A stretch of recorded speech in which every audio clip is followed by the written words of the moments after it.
Hello दोस्तों, अब हम पढ़ने वाले हैं प्रदूषण। वायु, जल या भूमि का अनचाहे परिवर्तन जो मनुष्य या जीवधारियों के लिए हानिकारक हो प्रदूषण कहलाता है। मानव जनित पर्यावरण प्रदूषण कहलाता है एंथ्रोपोजेनिक्स। परजैविक, मानव जनित पर्यावरण प्रदूषण एंथ्रोपोजेनिक परजैविक कहलाता है। जैव विघटित प्रदूषक है वाहित मल का जैव विघटित प्रदूषक है वाहित मल का। वायु प्रदूषण शीशा से प्रभावित अंग है उदर। वायु प्रदूषण शीशा से प्रभावित अंग है उदर, पेट। तंत्रिका तंत्र संबंधित रोग है शीशा से। तंत्रिका तंत्र संबंधित रोग शीशा से है। एस्बेस्टोस, धूल से प्रभावित अंग फेफड़ा। एस्बेस्टोस के धूल से प्रभावित अंग फेफड़ा है। पारा प्रभावित करता है मस्तिष्क को। पारा मस्तिष्क को प्रभावित करता है। शीशा तंत्रिका तंत्र और उदर को, एस्बेस्टस फेफड़ा को, पारा मस्तिष्क को। वायु प्रदूषण कार्बन मोनोऑक्साइड प्रभावित करता है रक्त धाराओं को। वायु प्रदूषण कार्बन मोनोऑक्साइड रक्त धाराओं को प्रभावित करता है। भूमिगत जल को दूषित करने वाले अजैविक प्रदूषक आर्सेनिक है। भूमिगत जल को दूषित करने वाले अजैविक प्रदूषक आर्सेनिक है। जल विद्युत को मापने हेतु जांच की जाती है बायो मैकेनिकल ऑक्सीजन डिमांड। जल प्रदूषण को मापने के लिए जांच की जाती है बायो मैकेनिक ऑक्सीजन डिमांड। मनुष्य में रक्तदाब बढ़ाकर दिल संबंधित रोग उत्पन्न करता है वायु प्रदूषक कैडमियम। मनुष्य में रक्तदाब बढ़ाकर दिल संबंधित रोग उत्पन्न करता है वायु प्रदूषक कैडमियम।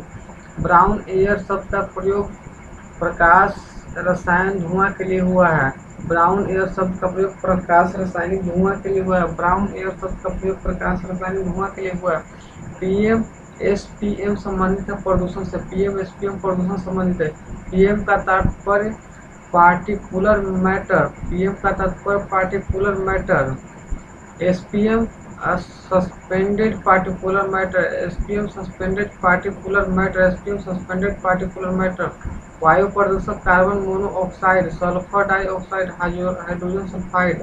वायु प्रदूषण carbon monoxide, sulphur dioxide, hydrogen sulphide.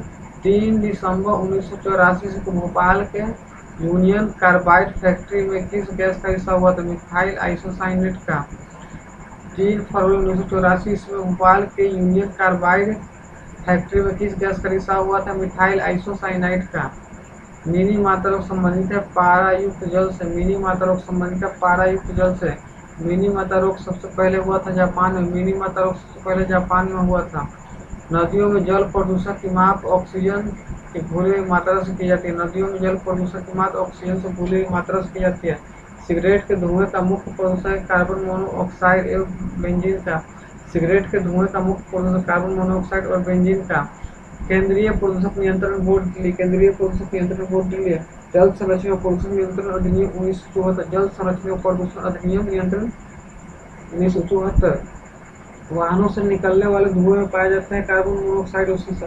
वाहनों से निकलने वाले धुएं में कार्बन मोनोऑक्साइड और शीशा पाया जाता है। कारखानों से निकलने वाले धुएं में मुख्य रूप से कार्बन डाइऑक्साइड पाया जाता है। कारखानों से निकलने वाले धुएं में मुख्य रूप से कार्बन डाइऑक्साइड पाया जाता है। अम्ल वर्षा सल्फर डाइऑक्साइड, SO2 और नाइट्रस ऑक्साइड इनों के कारण होती है। अम्ल वर्षा सल्फर डाइऑक्साइड और नाइट्रस ऑक्साइड के कारण होती है। अम्ल वर्षा के रूप में पृथ्वी पर गिरते हैं सल्फ्यूरिक अम्ल और नाइट्रिक अम्ल। अम्ल वर्षा के रूप में पृथ्वी पर गिरते हैं सल्फ्यूरिक अम्ल और नाइट्रिक अम्ल। डीडीटी अजैविक अपघटक प्रदूषक है। डीडीटी अजैविक अपघटक प्रदूषक है।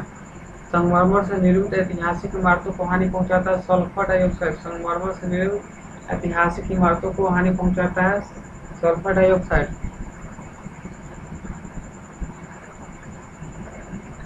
ग्रीन मफलर संबंधित है ध्वनि प्रदूषण से। ग्रीन मफलर संबंधित है ध्वनि प्रदूषण से। ग्रीन मफलर संबंधित है ध्वनि प्रदूषण से। चावल के खेतों से निकलने वाला प्रदूषक है मीथेन। चावल के खेतों से मीथेन गैस निकलती है। चावल के खेतों से मीथेन गैस निकलती है। चावल के खेतों से मीथेन गैस निकलती है।